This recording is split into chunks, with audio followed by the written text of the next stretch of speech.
자, 그러면 천은미 이대 목동병원 호흡기내과 교수 모시고 자세한 내용 얘기 나눠보겠습니다. 어서 오십시오. 안녕하세요. 자, 교수님 30명대로 머물긴 했는데요. 2주간 집중 방역에도 불구하고 이런 숫자가 유지되고 있는 게 좋은 징조는 아닌 것 같습니다. 어떻습니까? 네, 지금 초반에는 이태원 문제가 됐고 인천 강사분, 그다음에 물류센터까지 이제 계속 연속적으로 나온 거예요.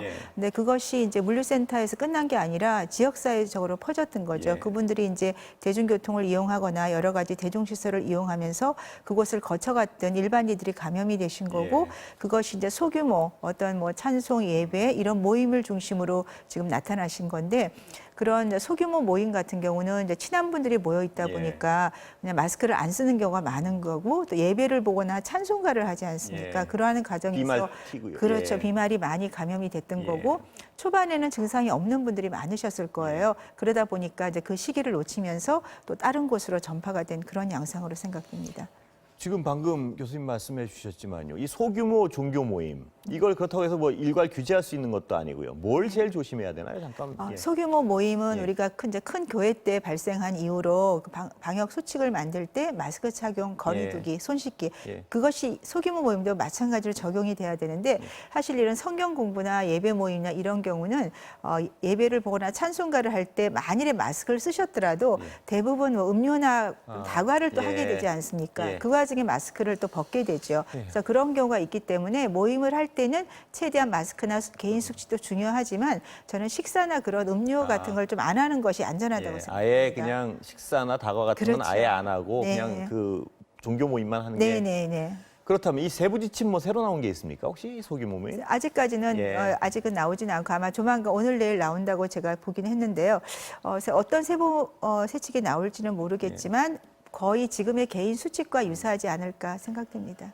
그래서 무슨 이 경기도의 경우에 이 소규모 모임에 대해서도 무슨 행정적으로 막는 방법도 거론되고 있는 것 같은데 이렇게까지 하긴 좀 심한 거 아닌가? 어떻게 보십니까? 소규모 모임을 막기는 사실은 어렵죠. 차라리 개인 방역 권고 수칙을 해주시는 거고 그렇지만 이제 뭐 결혼식이나 장례식을 지금 좀 제한을 해라 이런 얘기를 해주셨는데 사실 결혼식도 연기를 하신 분이 제가 많은 걸로 알고 있는데 장례식 같은 경우는 저희가 연기를 할 수가 없죠. 그렇죠. 그래서 장례식 같은 경우도 우리가 마스크나 개인 수칙을 잘 하시고 그리고 식사를 안 하시면 저는 문제가 없다고 생각하거든요. 장례식도 가능하면 식사를 하지 마시고 오셔서 이제 인사를 하시고 그냥 식사 없이 이렇게 돌아가시는 게 그리고 이제 알려드릴 때도 결혼식이나 장례식도 가까운 친지 정도로 많은 분들이 안 오시는 것이 좋지 않을까 생각합니다. 장례식도 식사를 가능하면 하지 마시고 가시라는 부분이 기억에 남습니다.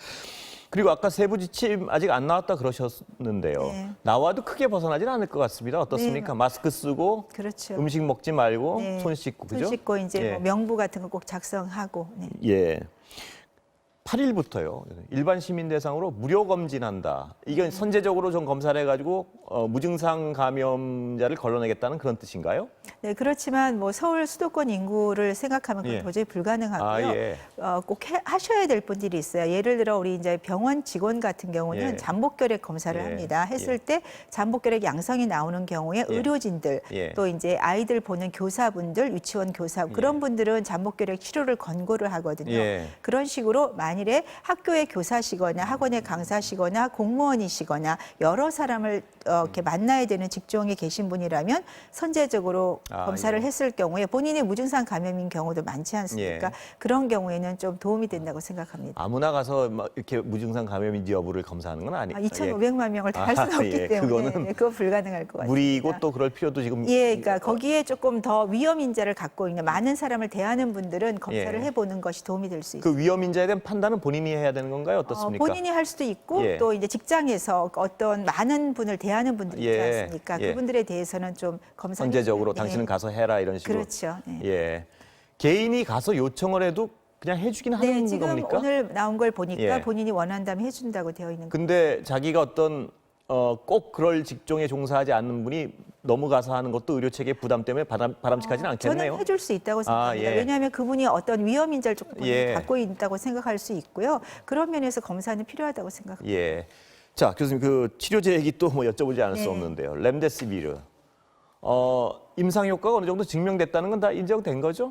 그러면 그 중증 환자에게도 효과가 겁니까? 아니면 좀 경증에만 효과가 있는 네. 겁니까? 초반에 이제 저번에 나왔을 때 중등도 무슨 말이냐면 예. 중증 환자라고 하는 거는 산소를 필요로 할 정도. 아, 예, 예. 처음에 나온 자료 1,063명을 데이터로 나온 예. 거는 중증 환자. 그러니까 입원을 최소한 입원을 하고 그다음에 산소가 포화도가 예. 떨어진 상태에서 산소를 필요로 하는 환자, 예. 그다음에 기계호흡인데 마스크를 통해서 기계호흡이나 고농도 산소를 예. 쓰는 환자, 그다음에 기계호흡이 필요하거나 체외산소, 에크모란 기계를 예. 사용하는, 그러니까 최대한 중증 이상의 환자를 예. 대상으로 검사를 했더니 회복 기간을 15일에서 11일로 예. 4일간 늦췄고 임상적으로 31%에서 예. 유의하게 증가가 됐으며 부작용이 도리어 그 렘데시비르 투여군에서 없었다고 돼 있었기 예. 때문에 예. 중증 환자한테 유효하다고 발표가 났었고요. 예, 예. 그 렘데시비어가 분명히 어떤 임상적인 효과는 있는 걸로 나타난대요. 선생님. 네.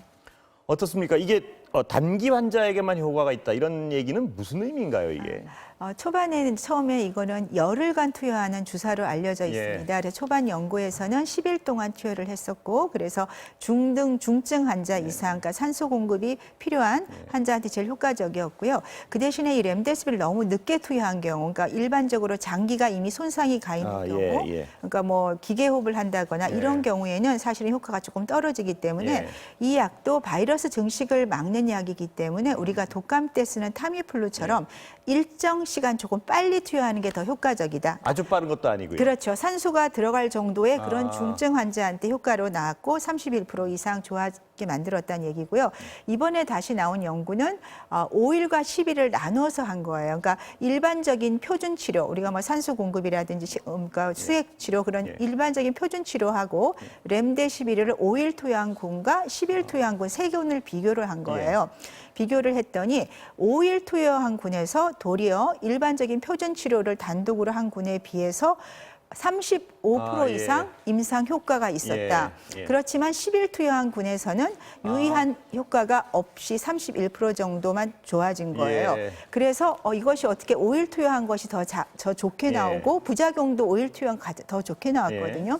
그래서 아마도 바이러스 증식은 우리 타미플루를 5일을 복용하지 않습니까? 예. 5일 정도면 충분하지 않을까 생각이 들지만 지금 추후 연구, 이게 600명 대상으로 한 거, 예. 200, 200씩. 표본 집단이 좀 작다고 볼 수 네, 있나요? 200, 아직은? 그러니까 전체 600이라서 예. 앞으로 1,000명 이상의 더 집단으로 그러니까 확대해서 지금 연구를 하고 있다고 예. 하거든요. 그래서 지금까지 나온 결과를 종합하면 5일 군에서 10일 이상의 충분한 효과를 볼 수 있고 산소를 필요한 중증 환자에도 효과적이지만 산소가 필요 없는 일반 입원 환자에도 효과적으로 나타났습니다. 그렇기 때문에 우리가 입원이 필요 없는 환자는 자연적으로 좋아지잖아요. 예. 그래서 15% 정도가 입원을 하는데 입원하는 환자에서도 산소가 필요 없는 중등도 환자나 산소 이상 필요한 중증 환자에서 렘데시비르가 모두 효과가 있다. 그렇지만 이 렘데시비르는 완치제가 아니고 치료를 도와주는 약이기 때문에 최대한 초기에 치료를 하는 것이 도움이 된다. 그래서 다른 약제와의 병합요법이 필요하다. 이것이 지금까지 결론으로 생각합니다.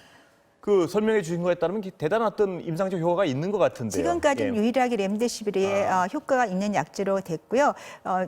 미국에서는 아직 응급 긴급 승인이 난 거고 예. 공식적으로 승인을 해서 들어온 나라는 일본으로 알고 있고요. 예. 국내에서도 아마 지금 논의하고 있는 것으로 알고 있습니다. 그렇다면 이렇게 효과가 분명히 입증이 됐는데요. 그럼 우리 물량 확보 같은 데는 별 어떤 문제는 없습니까? 지금 보시면? 길리아드 한 회사에서 만들어서 전 세계로 공급하기는 어렵기 때문에 예. 아마 길리아드 회사에서 다른 나라에서 복제를 할 수 있게 허가한다고 제가 알고 있습니다. 그러면 물량 확보는 크게 문제되지는 않을 거. 네, 그렇지만 최대한 빨리 확보하는 게 좋은 게 어제 오늘 지금 사망하신 분들이 고령자시거든요. 예. 그런 분들한테는 이 렘데시비르를 조기에 투여해주면 분명히 회복 기간을 좋게 할 수 있기 때문에 예. 조만간 빨리 수입을 하는 것이 필요하다고 예, 생각합니다. 오늘 말씀 감사합니다. 네, 감사합니다.